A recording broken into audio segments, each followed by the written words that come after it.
time once again for Community Forum, and we are very lucky to have with us live in the studios this morning Tarek Dawoud. Tarek Dawoud is a software engineer and community activist.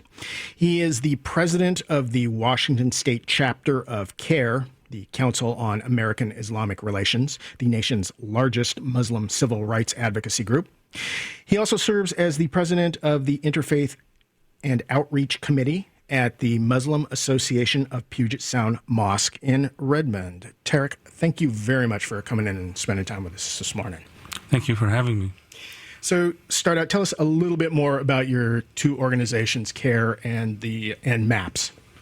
MAPS is, I'll start with the MAPS as the mosque is something that I go to every day, every other day.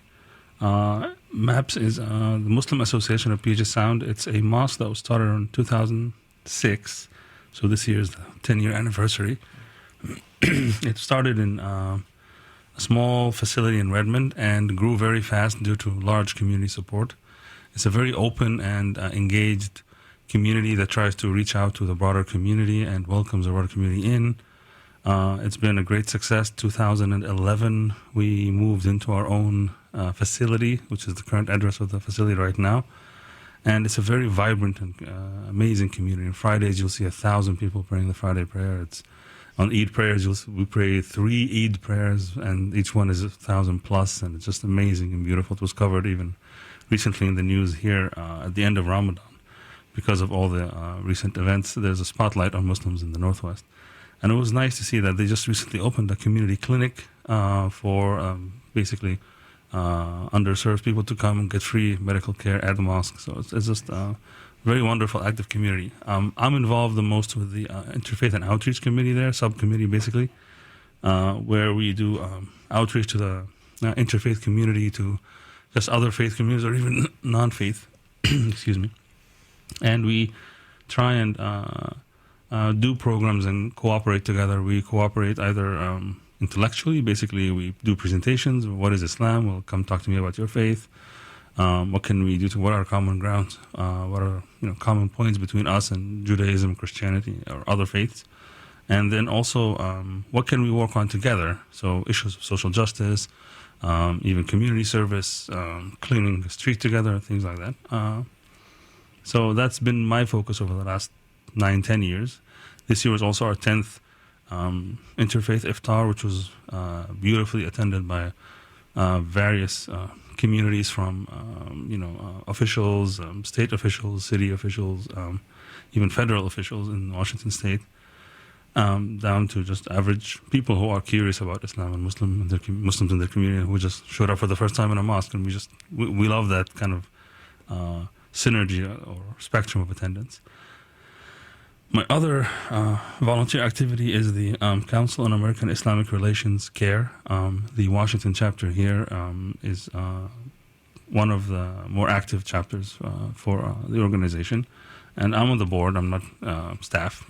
So we have 2 amazing staff members, Arsalan and Jasmine, who are doing most of the work. I just do supervisory, just direction and stuff like that. And we are concerned with the civil rights of Muslims or people who are persecuted for looking Muslim. So, for example, Christian Arabs, Sikhs, Indians, Hindus who might look brown and just people pick on them because they think they're Muslim. We'll defend anybody whose rights are basically violated. We are partially blessed to be in a more, progressive state overall. That does not mean we do not have a lot of cases. So that's a common misconception is people think in the Northwest there's a lot less, or there's no need as much to worry about hate crime and things like that. But we actually have over 400 cases a year. About half of these are harassment and bullying and name calling and threats of violence and so forth. About a quarter is employment discrimination. Just straight up employment. Somebody being told they can't pray at work, they can't fast, they can't dress a certain way, and so forth. So that's what CAIR does. And we also do outreach into the community, coalition building, collaborating on common social justice or rights issues with other organizations. So those are the two organizations that I'm working with. All right. So talk a bit about the status of American Muslims here. Sure thing. So American Muslims are fairly new as an immigrant community in large numbers. So Muslims have been coming to America since the beginning. That's something people tend to forget. Muslims have been here since the 1500s. Moors came as part of the early communities that were coming to America. Those Moors were Muslims from Spain. And over time, smaller communities were founded here in the 1600s, families in the 1700s. Obviously, starting from the 1600s, African slaves started coming to America, and about a quarter to a third of them were Muslim. So there were very, very early Muslims here who were practicing. Obviously, African slaves were put under a lot of pressure not to practice their religion that they came with. But we have evidence, of African slaves who were Muslim, 3 generations later, after coming into America. So Islam has been a part of the fabric. It's very famous, of course, the Thomas Jefferson Quran, the fact that the quotes where he mentions Mohammedans having rights, all that was actually playing in the DNC last week, if you tuned into the conversations there. But the larger immigration waves came in the 70s, and this is when the community shifted from being predominantly an African-American community, which it was up until the 70s. African-American community embraced or re-embraced Islam in the 40s and 50s with the Nation of Islam movement. Nation of Islam movement theologically was not mainstream Islam, but they shifted after the 70s, and the followers of Imam W.D. Warthaji Muhammad became mainstream Muslim. That's the majority of them. So now when you say the Nation of Islam today, that's actually a small fraction of those who were originally, so like Kareem Abdul-Jabbar, all these people shifted to become mainstream Muslim, Muhammad Ali and so forth. So that was, up until the 70s, that was the largest representation of Muslims in America, were the African-American community. And then in the 70s, migration waves started coming in as technical workers, just visa workers, just immigrants and so forth, green card lottery, all that stuff. And this has built into now the current Muslim American community is actually the most diverse religious group in America today.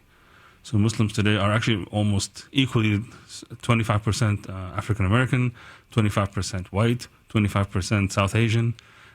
So like they look like a beautiful mosaic, like designed like by the Census Bureau or something like that. All the other faiths tend to be 70% white. Jewish faith is like 90% white. Catholics are 70% white, and then a large chunk are Latinos. Protestants are like 80% white, and then blacks. But Muslims are like this, beautifully divided rainbow of ethnicities, and that's the current reality. So about 3 million of them in the U.S. today.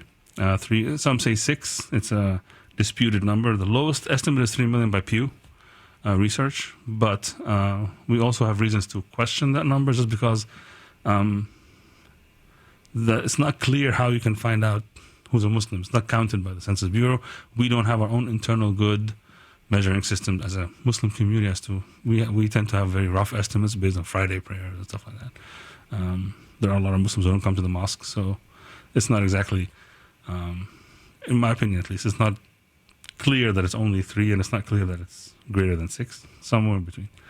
And then, there tend to be above average income, above average education. I think they're the second most educated community after the Jewish community in the U.S. Very contributors to America in every facet.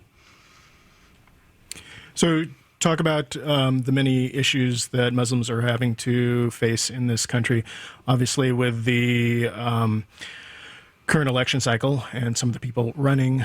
I'm imagining the number of hate crimes has jumped dramatically. Yes. So overall, Muslims have been facing issues in America, obviously even before the current election cycle, before Ground Zero Mosque thing, before 9/11.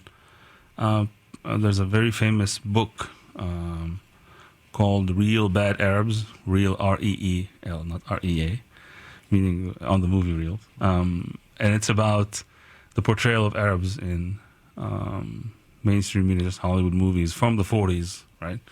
And Aladdin in the 90s and all that stuff, right? Even well-meaning movies tended to portray Arabs in very poor light, and Muslims in general. So, but since 9/11, there has been greater hostility towards Muslims in the media. And then since the recent election cycle started, it has been getting worse. This is documented nationwide, but also we can speak locally from our own experience within the CAIR chapter here in Washington. We've seen an uptick of 50 to 60% of hate crimes. The most vulnerable communities tend to be women out on the street, because Muslim women stand out very clearly with the scarves, and then children in school. Bullying starts to go up. Bullying cases start to become egregious. We've seen some really, in many ways, amazing examples of this can't be happening to bullying cases. We've seen a case where a middle school girl finally decided to wear her scarf. Just her family's been encouraging her. She's been shy about it. She doesn't want to stand out among her friends. And finally, she decided on her own, I'm going to wear my scarf starting in the new school year. So new friends. Nobody's going to ask me, why did you change, whatever. Cool. So she goes to school first day with a scarf on her head, and the first class, our friends are fine. The first class, the teacher looks at her and says, what is that thing on your head? Take it off. You would never imagine this would have happened to a Jewish student coming in with a yarmulke on their head. So clearly, there's a perception that you can, do to Muslims things that you can't do to others. Like basically, no teacher would have ever suggested to a girl coming into class with a cross on her neck, what is that thing on your head? Take it off. They would at least perceive that they would get in trouble legally or something. But it happened. There's a case where a mother had a son who was being bullied at school several times. So she started getting concerned. She's an immigrant. Comes from a society or a community where she was not used to, complaining to officials about anything. You just avoided trouble altogether. And so she thought about it twice, 3 times, and then she finally decided, enough is enough, I'm going to go complain. And the administration office, somebody, before the principal, not the principal or the principal's office, somebody in the secretary or something, she came in and she described the problem, and the person told her, I wouldn't do that if I were you, because if you start this thing, it might show up on your immigration record and it might mess up your immigration paperwork. That is completely false. There is no connection between the education system and the immigration system. We know that, even undocumented immigrants can put their kids in the school system. It's fine. And yet this person said that to scare her, and she's freaked out. And we cannot, till today, 6 months later, we cannot get her to pursue a case because she's afraid she's going to get deported if she starts this. This kind of thing makes you outraged. I see the rage in your eyes right now. Actually, and I've seen, we've talked to principals about this and the people who train the principal, and everybody's like, how could this happen? So it's not just normal, oh, he got called a name, he got called a terrorist at school, I think a lot of Muslim kids are putting up with that, and it's unfortunate. But what we're talking about are levels of bullying and discrimination that are much higher than this. We had a family come speak at a banquet in June. They're from Washington State, but Western Washington, but further away from Seattle.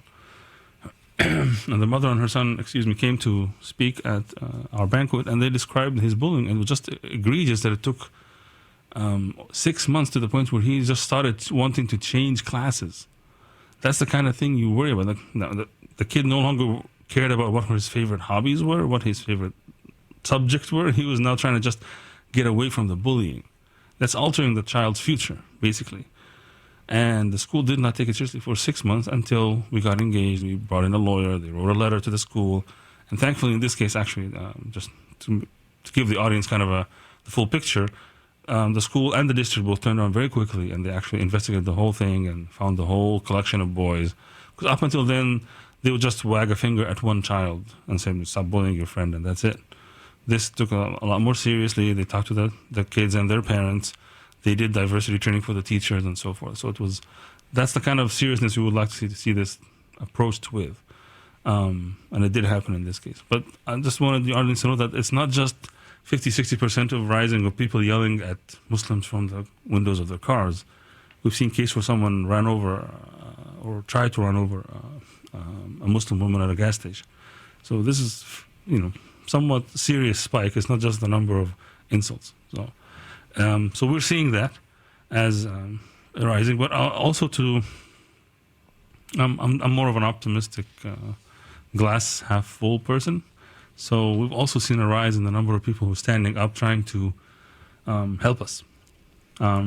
With these challenges came these opportunities. So, for example, the United Church of Christ, which has a very good history with the civil rights movement in general, they came to us and they suggested, hey, why don't we feel bad about what's happening in the political climate and a certain political candidate.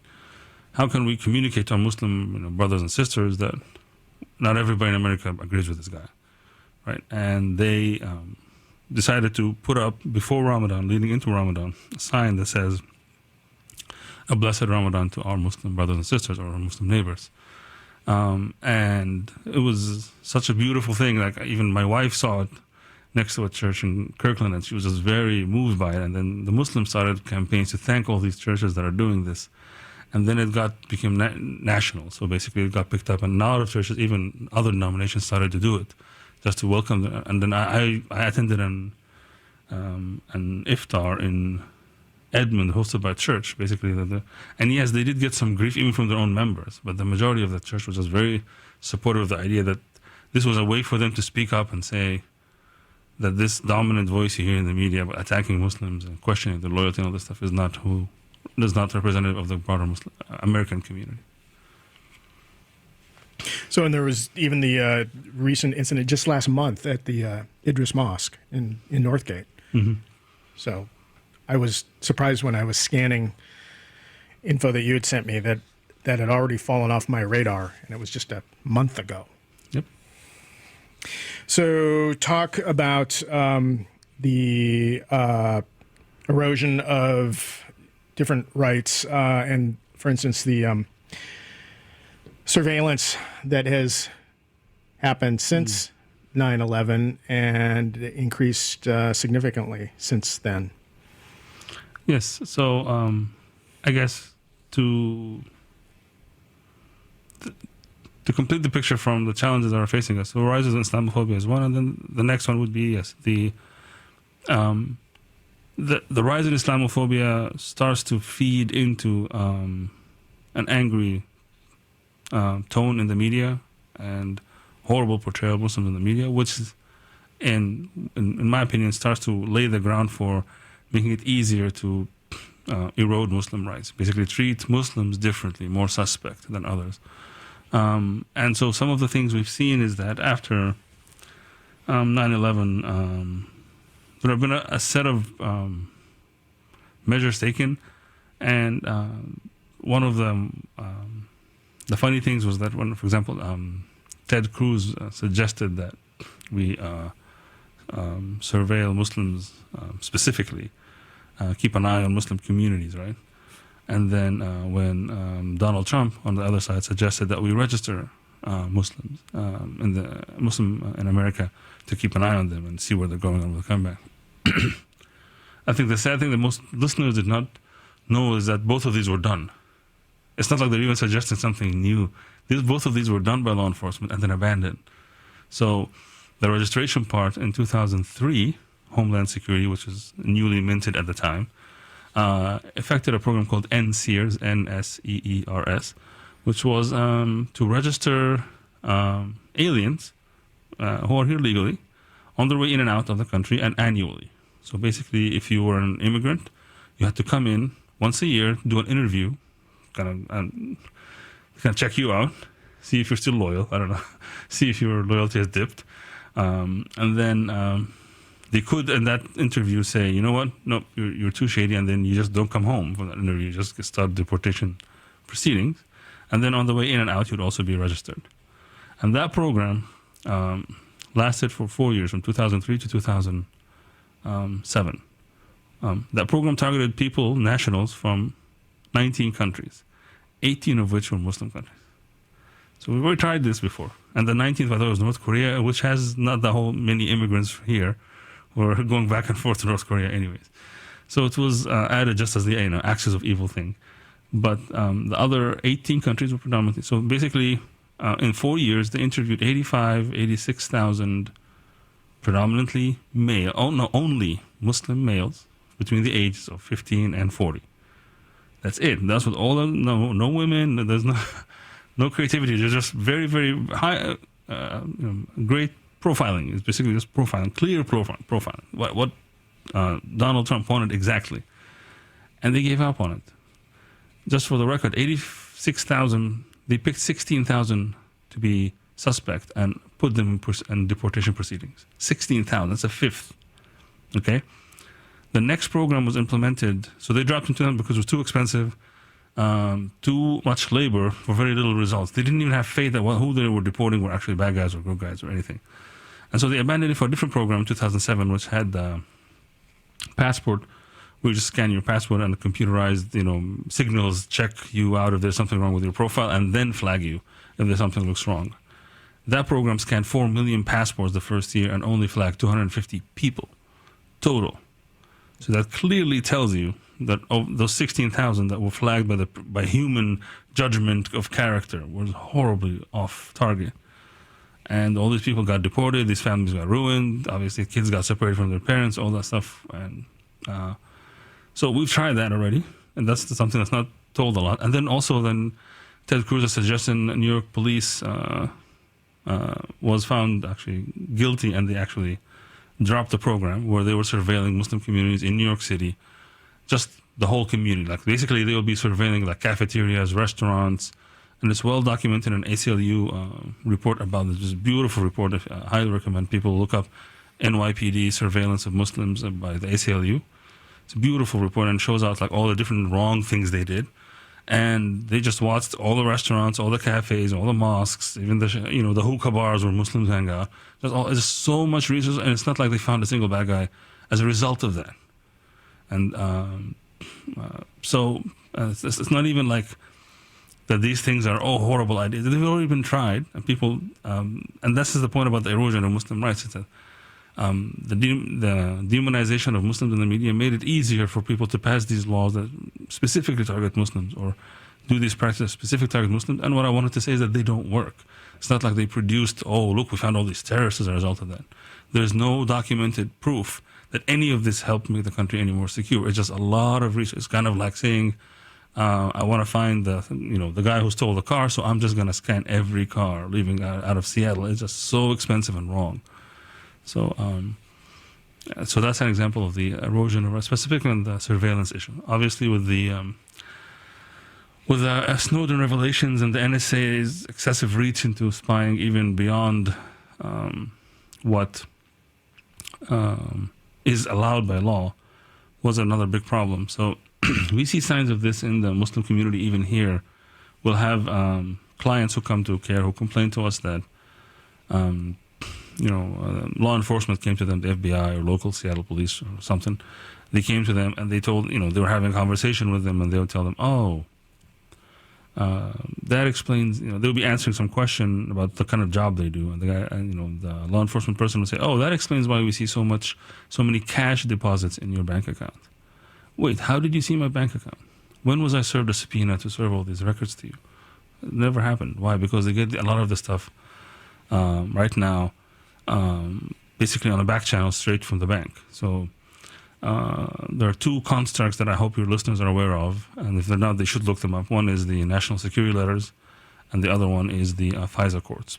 The Fisa Courts is where law enforcement, specifically federal law enforcement, will go to a judge and say, hey, we need a warrant to get this person's stuff. But it's a secret court, so you don't get to be represented. Your lawyer doesn't know. Nobody knows from your side. And the judge just evaluates the thing between them because it's a national security issue. And they then get a warrant, serve it to the organization, the bank, your bank, something that holds your records, your email provider. And they say, hey, give us all this information. We need it. And this is how stuff like this bank stuff gets exposed. Another one is called the national security letter. This one is where actually it's even more egregious, because this one there's no judge involved. This one, basically, the FBI director will sign a letter that says, we need this information, and you just have to trust us. It's a national security issue. And that one is the one that a lot of the internet providers like the Googles, the Microsofts, the Apples have been under a lot of pressure to show more visibility into how much of this is happening. And many of them have been unable to, because the nature of the national security letter is you cannot tell the client that this is happening. You cannot even give them a signal. So they even try to give numbers like, okay, we got 4,000 NSL last year, or 400, or 4 million. They can't say. And so it's very difficult even for the internet provider. So they're actually, I think Microsoft is suing the federal government here in Washington to just be able to say the number of NSLs that they receive and honor every year, because it's ruining the cloud providers' reputations in general, that everybody's suspicious.